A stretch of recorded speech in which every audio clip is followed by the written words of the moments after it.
नमस्ते, good morning, welcome to my YouTube channel simple learning. तो आज हम लोग बात करने वाले हैं different types of joints present in our body. इससे पहले वीडियो में हम लोग सारी बोन्स के बारे में, हमारे बॉडी में कितने बोन्स होते हैं, सारा कुछ पढ़ चुके हैं बहुत ही अच्छी तरह से और जान चुके हैं कि कहाँ पे कितने बोन्स होते हैं। तो चलिए इस वीडियो में हम लोग बात करेंगे जॉइंट्स, कहाँ पे कौन से जॉइंट्स होते हैं और उनका काम क्या है, उनमें प्रॉब्लम क्या होती है, ये सारी जानकारी आपको मिलने वाली है। जानकारी बहुत ही इंटरेस्टिंग होने वाली है, तो वीडियो के अंत तक बने रहे विदाउट एस्केप। अगर आप मेरे चैनल पर नए हैं तो मेरे चैनल को जल्दी से सब्सक्राइब कर ले और बेल आइकन को प्रेस कर दे ताकि इंस्टेंट वीडियो अपडेट आपको मिलता रहे। अगर आपको वीडियो पसंद आए तो लाइक जरूर करना और अगर कोई प्रॉब्लम हो तो कमेंट जरूर करिएगा। ओके, तो विदाउट टाइम गवाए हुए शुरू करते हैं। Now let's get. तो चलिए आज हम लोग बात करते हैं जॉइंट्स के बारे में।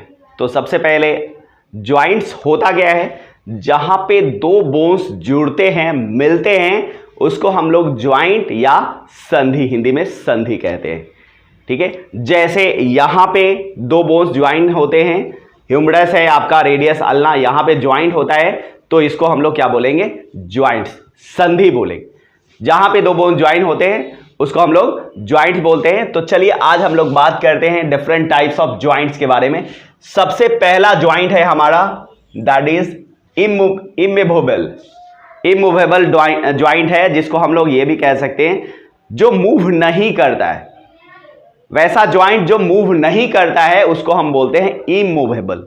ठीक है, या फिर इसका टेक्निकल नाम फाइब्रस ज्वाइंट भी है, इसको हम लोग फाइब्रस ज्वाइंट भी बोलते हैं। ये मूव नहीं करता है। जैसे हमारे स्कल में ये क्रेनियल बोन जो होता है 8 फ्लैट बोन से मिलकर बना हुआ है और ये जो 8 बोन है वो एक दूसरे में उनका जो ज्वाइंट है वो एकदम इमूवेबल है, ये मूव नहीं करता है, ये इधर उधर नहीं करता है। ठीक है, जैसे अगर हम कूदेंगे, दौड़ेंगे, जंप करेंगे या कुछ भी, तो ये बोन जो है वो इधर उधर नहीं होगा, सब एकदम पूरे तरह से ऐसे ज्वाइंट है यहां पे जो मूव नहीं करता है। तो ये हो गया हमारा इमूवेबल ज्वाइंट। दांत भी देखिए, दांत हमारा मसूड़े के साथ जो उसका अटैचमेंट है वो एकदम फिक्स है, हिलता नहीं है। हालांकि दांत बोन नहीं है लेकिन फिर भी वहां जो ज्वाइंट है, वहां पकड़ जो है वो एकदम इमूवेबल है, मूव नहीं करता है, दांत हिलता नहीं। अगर हिलने लगा तो समझिए कि टूटना है, उसको टूट गया, वो टूट जाएगा। ठीक है, तो ये है आपका इमूवेबल ज्वाइंट, या फिर इसको हम लोग फाइब्रस ज्वाइंट बोलते हैं। आपका टिथ और स्कल इन सब में पाया जाता है। उसके बाद दूसरा है आपका स्लाइटली मूवेबल, जो हल्का हल्का मूव करता है, वैसा ज्वाइंट जो हल्का मूव करता है। ठीक है, उसको हम लोग बोलते हैं स्लाइटली मूवेबल, या फिर उसको, अब ये ज्वाइंट जो होता है ये आपका मिल्क, इसमें बोन के ऊपर कार्टिलेज होता है। ठीक है, तो इसके लिए इसका टेक्निकल नाम है आपका कार्टिलेजिनियस ज्वाइंट है ये आपका। और ये कहां पे पाया जाता है, रिब और बैकबोन में। जो रिब्स है हमारा, ये रिब्स जब सांस लेते हैं तो क्या है, ये फूलता है। क्यों? क्योंकि यहां पे जो हमारा रिब केज स्टर्नम से ज्वाइंट रहता है और यहां पे थोड़ा दूर आपका क्या होता है, कार्टिलेज होता है, जिसके कारण एक्सपैंड हो पाता है। नहीं तो पूरा बोन होता है तो हमारा रिब केज क्या है, एक्सपैंड नहीं हो पाता। तो कार्टिलेज एक्सपैंड होता है जिसके कारण हमारा रिब केज का साइज बड़ा होता है और हम सांस को अपने चेस्ट के अंदर भर पाते हैं, लंग्स के अंदर भर पाते हैं। ठीक है, तो यहां पे जो ज्वाइंट होता है उसको हम लोग बोलते हैं स्लाइटली मूवेबल, थोड़ा सा मूव करता है, पूरा रिबकेज अपनी मर्जी से नहीं मूव कर जाता है, हल्का सा। जैसे कई बार सेना भर्ती वगैरह, मिलिट्री की भर्ती वगैरह में जाते हैं तो वहां पे बोला जाता है सीना फुलाइए, तो क्या करते हैं 80 से 85 5 सेंटीमीटर का फुलाव होता है। मतलब इसको हवा जब भरते हैं तो 5 सेंटीमीटर बढ़ जाता है इसका साइज। ठीक है, तो ये स्लाइटली मूवेबल है। या फिर हमारा बैकबोन है, बैकबोन भी थोड़ा सा मूव करता है, जैसे ऐसे झुक सकते हैं, पीछे की तरफ झुक सकते हैं, इधर भी झुक सकते हैं, इधर भी झुक सकते हैं। तो ये क्या है आपका, स्लाइटली मूवेबल है। ये जो ज्वाइंट है आपका रिब्स में और बैकबोन में, ये क्या होता है आपका, स्लाइटली मूवेबल, थोड़ा सा मूव करता है। उसके बाद तीसरा है हमारा फ्रीली मूवेबल, जो एकदम फ्री होके मूव करता है। जैसे हमारा हाथ यहाँ पे इसको ऐसे भी मोड़ सकते हैं, ऐसे भी, चाहे तो ऐसे भी घुमा सकते हैं, ऐसे भी घुमा सकते हैं, कैसे भी। तो ये हमारा फ्रीली मूवमेंट वाला बोन, ये ज्वाइंट है, ये क्या है, फ्रीली मूवेबल ज्वाइंट। इसका दूसरा एक टेक्निकल नाम है साइनोवियल। ऐसा इसलिए क्योंकि जहां पे ज्वाइंट होता है वहां पे फ्लूइड भी होता है, साइनोवियल फ्लूइड कहते हैं, जिसके कारण आसानी से हमारा बोन जो है वो मूव कर पाता है। तो इसलिए हम इसको नाम फ्रीली मूवेबल या फिर टेक्निकल नेम इसका है आपका साइनोवियल ज्वाइंट। ठीक है, अब मेन हमको इसी के बारे में पढ़ना है। जो हमारा फ्रीली मूवेबल ज्वाइंट होता है वो जनरली तो वैसे 4 टाइप होते हैं, बुक में आपको 4 टाइप मिलेंगे, लेकिन मैं आपको 5 पढ़ाऊंगा। ठीक है, तो यहां पे 5 ज्वाइंट्स के बारे में हम लोग पढ़ेंगे। सबसे पहला ज्वाइंट जो है हमारा बहुत इंपॉर्टेंट है, ball and socket joint. Ball and socket joint कहां पे पाया जाता है? कंधे में, शोल्डर में या फिर हिप में।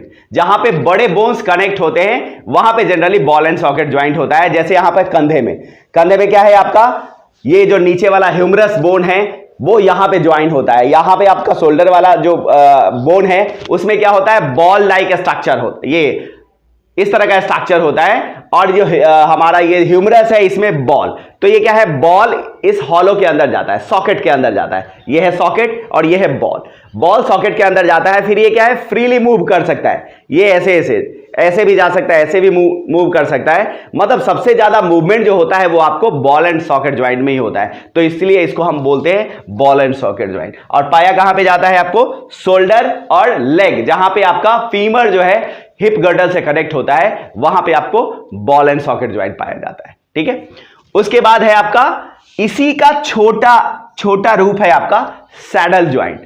बॉल एंड सॉकेट ज्वाइंट का ही मिनी वर्जन है आपका सैडल ज्वाइंट। ठीक है, अब ये होता कहां पे है, अब देखिए थंब को, बाकी उंगली के रेस्पेक्ट में ये जो थंब होता है ये ज्यादा मूव करता है। देखिए इसको ऐसे भी घुमा सकते हैं, ऐसे भी मोड़ सकते हैं, पीछे भी जा सकता है, इधर भी जाएगा, इधर भी जाएगा। बाकी ये उंगलियां जो हैं ये इतने मूव नहीं करते जितना हमारा थंब करता है। तो थंब के पास जो ज्वाइंट होता है ये आपका होता है सैडल ज्वाइंट। ये है आपका सैडल ज्वाइंट और ये क्या है, मिनी वर्जन है आपका बॉल एंड सॉकेट ज्वाइंट का ही। ठीक है, तो ये आपका मूव करता है बहुत ही ज्यादा बाकी फिंगर्स के रेस्पेक्ट में। तो यहां पे हो गया हमारा सैडल ज्वाइंट। कहां पे पाया जाता है, थंब में, याद रखिएगा। उसके बाद है आपका हिंज ज्वाइंट, हिंदी में कब्जा ज्वाइंट भी बोलते हैं इसको। जैसे दरवाजे में कब्जा लगा हुआ होता है, दरवाजा क्या होता है, एक ही तरफ खुलता है। कहीं भी आप जाते हैं किसी शोरूम में या कहीं भी, तो वहां पे लिखा रहता है पुल या पुश, या तो आप पीछे खींचे या फिर धक्का दे। तो वहां पे जो ज्वाइंट होता है दैट इज हिंज ज्वाइंट, वो एक ही तरफ खुलता है। अगर दूसरे तरफ धकेल दिया तो क्या होगा, टूट जाएगा। ठीक है, जैसे हमारा ये जो नी है, यहां पे भी जो ज्वाइंट है ये है हमारा हिंज ज्वाइंट। अब ये क्या है, इस तरफ मुड़ेगा लेकिन इस तरफ नहीं मुड़ेगा। इस तरफ अगर जबरदस्ती कर दिया तो क्या होगा, यहां पे ज्वाइंट टूट जाएगा, ये बोन यहां पे फ्रैक्चर हो जाएगा, ये ज्वाइंट हमारा टूट जाएगा। तो यहां पे ये एक ही डायरेक्शन में मूव करता है, सिर्फ एक डायरेक्शन में। तो ये है हमारा हिंज ज्वाइंट। पैर में भी जो नी होता है, नी, वहां पे भी आपका क्या होता है, वहां पे जो ज्वाइंट पाया जाता है वो भी आपका होता है हिंज ज्वाइंट, एक ही डायरेक्शन में मूव करेगा। ठीक है, पीछे की तरफ पैर को मोड़ सकते हैं, आगे की तरफ नहीं। तो क्या होगा, चलते चलते हम लोग ऐसे ही आगे की तरफ गिर जाते हैं। अगर मुड़ जाता हमारा ये जो नी है, मुड़ जाता तो चलते चलते आगे की तरफ गिर सकते थे। ठीक है, तो हमारा जो नी होता है उसमें होता है आपका हिंज ज्वाइंट। ओके, और ये कहां पे होता है, पैर के घुटने में या फिर हाथ का जो हमारा खेहुनी है, नी है, उसमें, इन दोनों में हिंज ज्वाइंट। चलिए, तो अब हम पढ़ेंगे पाइवोट ज्वाइंट के बारे में। पाइवोट ज्वाइंट क्या होता है, नेक के पास पाया जाता है और हमारा जो गर्दन है वो भी बहुत ही मूवमेंट होता है इसमें। इसको हम इस तरह से घुमा सकते हैं, ऊपर नीचे कर सकते हैं, इसको ऐसे भी घुमा सकते हैं। ठीक है, तो ये सारा मूवमेंट होता क्यों है, चलिए देखते हैं। तो नेक में हमारा ये हो गया स्कल, स्कल के नीचे जो पहली सर्वाइकल बोन होती है जिसके ऊपर स्कल हमारा रहता है उसको बोलते हैं एटलस। और एटलस और स्कल के बीच में जो मूवमेंट होता है वो हम स्कल और एटलस के कारण इसको हम ऊपर नीचे कर पाते हैं। ठीक है, तो इसको हम एलिप्सॉइड बोलते हैं, इसको कहते हैं एलिप्सॉइड। लेकिन चलिए मेनली यहां पे पाइवोट ज्वाइंट की हम बात करते हैं। तो पाइवोट ज्वाइंट क्या है आपका, पहला नेक बोन और दूसरा C1 और C2 एटलस, और दूसरी हड्डी जो गर्दन की होती है जिसको बोलते हैं हम लोग एक्सिस।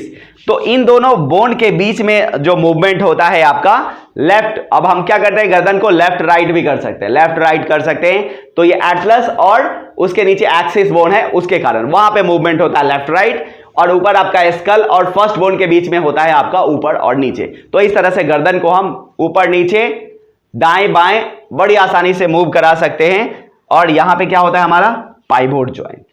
ठीक है, चलिए उसके बाद हम लोग बात करेंगे ग्लाइडिंग ज्वाइंट के बारे में। ग्लाइडिंग ज्वाइंट कहां पे होता है? आपका कलाई में होता है और बाकी यहां पे होता है, इन सब जगह पे कलाई पे होता है, पाम में होता है, इन सब में हमारा ग्लाइडिंग ज्वाइंट। ग्लाइडिंग का मतलब ही है कि ये क्या है, एक दूसरे के ऊपर फिसलता है। इसमें क्या होता है, बोन एक दूसरे के ऊपर फिसलता है। जैसे यहां पे है, ये बोन एक दूसरे के ऊपर फिसलता है, तभी तो इसको बड़ी आसानी से हम ऐसे ऐसे घुमा सकते हैं। ठीक है, ये इसको हम ऐसे कर सकते हैं, ऐसे कर सकते हैं। ठीक है, इसमें पानी भी भर सकते हैं और यहां पे देख रहे हैं, इसको इस तरह से मूव कर सकते हैं। ये ग्लाइड कर रहा है, एक बोन एक दूसरे के ऊपर ग्लाइड कर रहा है और इसको अगर जबरदस्ती ऐसे जोर से अगर पकड़ के दबाएंगे नीचे, अगर एक दूसरे पे ग्लाइड नहीं करेगा तो दर्द होगा। ठीक है, तो ये क्या है, एक दूसरे के ऊपर ग्लाइड कर रहा है, फिसल रहा है और इस तरह से फिर हमारा ये मूवमेंट होता है। तो ये होता है हमारा ग्लाइडिंग ज्वाइंट और ये कहां पे पाया जाता है? रिस्ट और पाम में, जहां पे आपका मूवमेंट होता है, बोन्स एक दूसरे के ऊपर फिसलते हैं। तो ये हो गया हमारा ग्लाइडिंग ज्वाइंट। तो आगे हम लोग पढ़ते हैं ज्वाइंट्स में। हमने देखा है बोन के ज्वाइंट्स के बारे में। तो बोन क्या होता है? बोन एक तरह का टिश्यू है और ये कैसा टिश्यू है? कनेक्टिव टिश्यू है। Bone is a connective tissue और जहां पे भी ज्वाइंट होते हैं तो वहां पे एक तरह का फ्लूइड पाया जाता है जिसको बोलते हैं साइनोवियल फ्लूइड। जैसे आपका घुटना है, पैर का घुटना, हाथ का घुटना है, ज्वाइंट्स है, वहां पे एक तरह का लिक्विड होता है जिसको बोलते हैं साइनोवियल फ्लूइड और इसी का कारण क्या होता है? मूवमेंट आसान हो जाता है, बड़ी आसानी से हम इसको। अर्थराइटिस एक बीमारी है जो बोन से रिलेटेड है और इसमें क्या होता है, अगर अर्थराइटिस किसी को हो गया तो दर्द होता है, बोन में आपका पेन होता है, स्टिफनेस होता है, इन्फ्लेमेशन, फूल जाता है, सूज जाता है और उठने बैठने में काफी प्रॉब्लम होती है, मूवमेंट में, हड्डियों को मोड़ने में, हाथ को मोड़ने में या पैर के बोन को मोड़ने में। मतलब कि अगर बैठ गए तो उठना मुश्किल हो जाता है, उठ गए तो फिर बैठने में तकलीफ होती है। तो ये सारा अर्थराइटिस, पेन अर्थराइटिस के कारण होता है। अर्थराइटिस होता क्यों है? तो जैसा कि हमने बताया कि हमारा जो ज्वाइंट्स है उनमें एक तरह का फ्लूइड पाया जाता है जिसको हम लोग बोलते हैं साइनोवियल फ्लूइड। और साइनोवियल फ्लूइड जहां भी घट जाएगा, और घटेगा क्यों? यूरिक एसिड के कारण। यूरिक एसिड अगर आपके शरीर में बढ़ने लगा तो साइनोवियल फ्लूइड घटने लगेगा और इसके कारण क्या होगा? जब फ्लूइड घटेगा, जैसे साइकिल के चेन में अगर ग्रीस कम है, ऑयल कम है, सूख गया तो चलने में आवाज भी करता है, चों चों, और फिर दिक्कत भी होती है, चलाने में बहुत भारी लगता है। लेकिन उसी में थोड़ा सा इंजन ऑयल, ग्रीस डाल दिया तो स्मूथली चलता है। ठीक वैसा ही हड्डियों के जो ज्वाइंट्स है वहां पे जो साइनोवियल फ्लूइड है वो कम हो जाता है या खत्म हो जाता है तो फिर बहुत प्रॉब्लम होती है और पेन होता है। अर्थराइटिस दो तरह का होता है, ऑस्टियोआर्थराइटिस और दूसरा है आपका rheumatoid arthritis. Osteoarthritis old age में होता है, वियर एंड टियर के कारण। जब हड्डियां एक दूसरे के ऊपर चलती है, भार पड़ता है, घिसता है, ठीक है, तो घिस जाती है थोड़ी बहुत और इसके कारण आपका हो जाता है ऑस्टियोआर्थराइटिस और ये जनरली ओल्ड एज में होता है। ठीक है, और इसमें दर्द होता है, उठने बैठने में प्रॉब्लम होती है। दूसरा है आपका रूमेटॉइड अर्थराइटिस। ये आपका एक ऑटो इम्यून डिसऑर्डर है। हमारा जो इम्यून सिस्टम है इसमें आपका प्रॉब्लम होता है, ये ऑटो इम्यून डिसऑर्डर के कारण होता है रूमेटॉइड अर्थराइटिस और इसमें भी स्टिफनेस, दर्द होता है काफी। ठीक है, तो ये दो तरह के प्रॉब्लम हो गए जो बोन से रिलेटेड है। जो हो जाता है तो फिर इंसान के लिए काफी मुश्किल हो जाता है, उठना बैठना, मूवमेंट में काफी दिक्कत होती है। और इन सबको पता करने के लिए एक्सरे किया जाता है या फिर अल्ट्रासाउंड कर सकते हैं और उसके बाद इसको डिटेक्ट किया जाता है, फिर इसके अकॉर्डिंग इसका इलाज कर सकते हैं, डॉक्टर से कंसल्ट कर सकते हैं।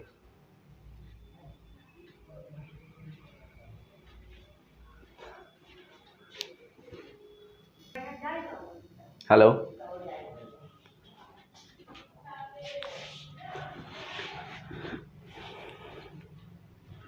तो चलिए अब हम लोग बात कर लेते हैं एक्सरे के बारे में। जब बोन फ्रैक्चर होता है, टूटता है, तो फिर हमको क्या करवाना पड़ता है? एक्सरे। और इसी से पता चलता है कि कहां पे बोन टूटा है, कितने टुकड़ों में है, तो ये सारा कुछ एक्सरे से पता चलता है। और एक्सरे का इन्वेंशन जो है WC रोंटगन ने किया था दिसंबर 1895 में। ओके, और यूनिट ऑफ रेडिएशन एक्सपोजर जो होता है इन्हीं के नाम के, इन साइंटिस्ट के नाम पे ही रख दिया गया है, रोंटगन, आर से डिनोट करते हैं। मतलब कि आपका जब एक्सरे होता है तो उसमें रेडिएशन एक्सपोजर जो होता है, जो रेडिएशन एक्सरे छोड़ा जाता है उसका मैग्नीट्यूड क्या होता है उसको मेजर करने के लिए आपका जो यूनिट होता है दैट इज रोंटगन। तो ये हो गया आपका आर से डिनोट करते हैं। तो आपके बॉडी का जब एक्सरे होता है तो उस पे जो एक्सपोजर होता है रेडिएशन का वो 6 रोंटजन का होता है, आपका 6R। और फिर आपका बोन दिखता है एक्सरे में। अगर 20 या उससे ज्यादा का एक्सपोजर हो जाए तो बहुत बड़ी बीमारी हो सकती है, प्रॉब्लम हो सकता है। और जो एटम बम होता है, एटम बम जिसमें न्यूक्लियर फिशन होता है आपका, यहां पे मोर देन 200